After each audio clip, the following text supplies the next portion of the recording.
Today I'm going to talk about Circus Mirandus, and I'll go ahead and say, to make it really short, it's a pretty good kids book. It's all about magic and believing, even if everyone around you doesn't really want to believe.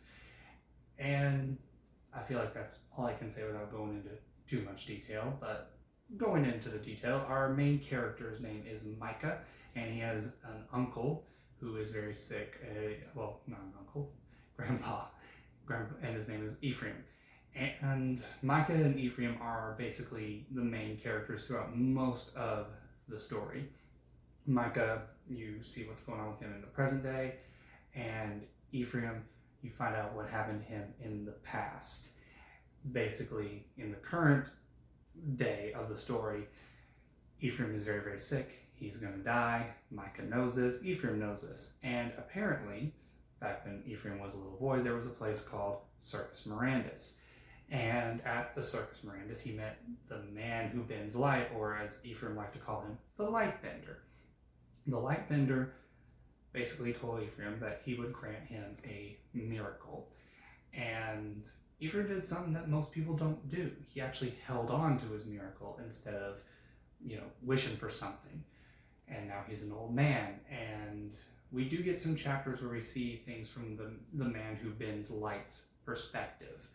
And he's a little concerned about what Ephraim is going to wish for. And the story is very secretive about what the wish actually was.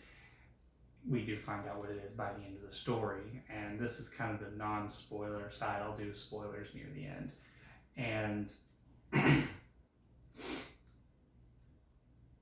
either way, Ephraim's wish is kind of something that you don't know if it's going to work out. Because the light bender, aka the man who bends light, he acts like it's something that's completely impossible. But yeah, we don't know what happens until near the end. Micah, on the other hand, he wants to make sure that the lightbender actually follows through with this wish. So he wants to go to Circus Mirandus. And the events of the story allow him to go there with a friend of his named Jenny. And Jenny is very scientific and very logical in her way of thinking, so she doesn't believe in all the magic stuff. So her character arc is definitely dealing with believing in magic. And Micah's is more about kind of sticking to his guns and taking risks and trying to get what he wants, and also having to come to a little bit of maturity, learning that he can't get everything he wants. In the story, the antagonist, the main antagonist, is Aunt Gertrudis, who is Grandpa Ephraim's sister, and she doesn't believe in magic, and she always is acting like this is Ephraim's old stories, they're all fake, and she wants nothing to do with the whole Circus Mirandus thing. And I believe that's all I can really say right now in terms of non-spoilers. So I'll get into minor thought / spoilers. As I said before, this is a pretty decent book, but I will say it did get boring probably around page 100-ish, because it's in the setup, but the most interesting chapters for me is the past with Ephraim, and Micah's chapters are a little bit boring to me. Thankfully, the story does start picking up once he actually goes to Circus Mirandus. But before then, kind of the build up to it, it does start to drag a little bit. But that's just me personally. Now, if you like what you've heard so far, I highly recommend go ahead and trying this book out. I think in terms of kids' books, it's probably a good 7 out of 10. Some might consider it a 6, some might consider it an 8.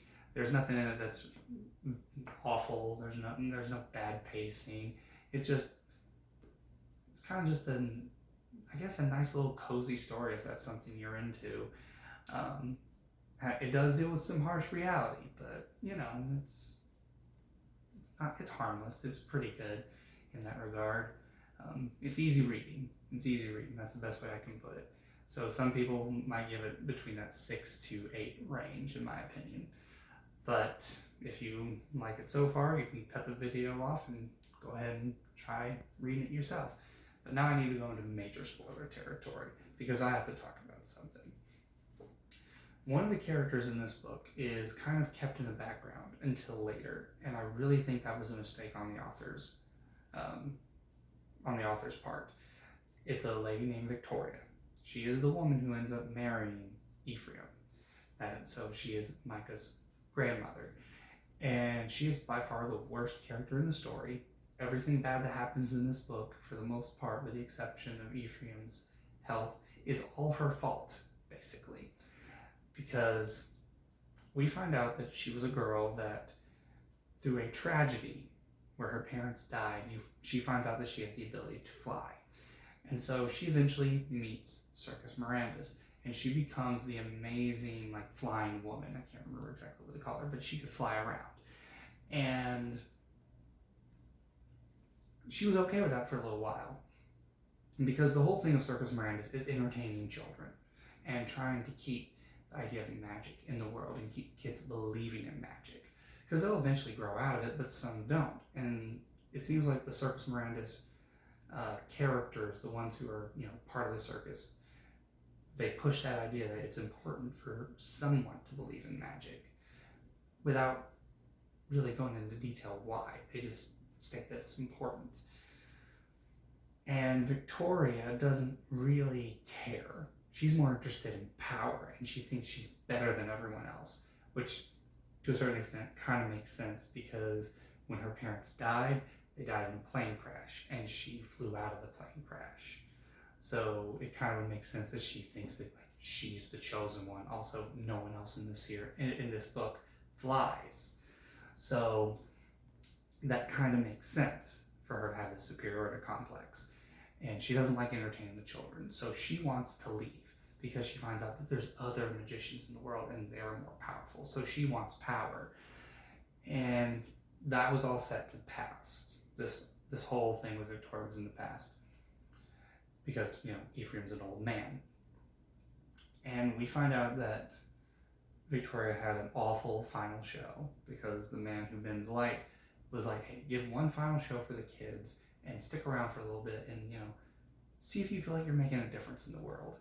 And she gave a final performance, because she has a bunch of birds that fly around with her, and basically she commanded them to dive bomb and crash into the ground and to die. And she sent horror throughout the children, because she was trying to make a point. Well, because of this, the man who bends light basically takes her powers away, and they kick her out of Circus Mirandus. And when she leaves, she happens to bump into Ephraim, and he has his younger sister Gertrudis, and they are trying to go to Circus Mirandus. Ephraim at this point is no longer a child, because he got to go see Circus Mirandus when he was a child. Well, now he's an adult, and as an adult, he wants to go back. He wants to go be a performer, and he wants his little sister to see it. Well, Victoria kind of lies, and she tricks them into not going to Circus Mirandus. And that doesn't really change the fact that Ephraim still wants to go. It just postpones it. And so her and Ephraim get married, and everything is fine for the most part, until Victoria's powers start to come back, and then all that wanting strength and to be better than everybody else, it all comes back in full swing. And she looks to Ephraim and she's like, you and me, we can go places. We can go do great things. And he's like, well, I'd rather go to Circus Mirandus one day, Gertrudis really wants to go. And Gertrudis is a young girl, and she really does believe in the circus, because she believes in her brother. And so Victoria has an idea. And so she tricks Gertrudis to jump from the roof, thinking that she can fly. And when the girl does not fly, and she breaks her arm, that basically is the inciting incident that turns Gertrudis into the lady we meet in the book, who's mean and bitter and doesn't believe a word her brother says. It's because Victoria took that away from her. And then we find out that Ephraim basically sent Victoria away, and then a little while later, Ephraim finds a little boy on his doorstep, which is clearly Victoria and his child. So he ends up having to be a single father, and then, when his child and the wife of his child end up dying, and Micah's left alone in the world. Grandpa Ephraim has to raise Micah as well. So basically, Victoria is the worst character in this book because basically, like I said, all the really rough things that happened with Ephraim's family, it's all her fault for the most part. Anything that happened after she showed up. But I will say, she doesn't really start getting featured until later in the book, and I find that to be a terrible mistake on the author's part. I feel like that could have really helped make the book more intriguing from the get-go. But again, that's just me. Overall, again, I don't feel like I wasted my time reading this book. I've had it sitting on my shelf for years, and I'm glad I finally got around to reading.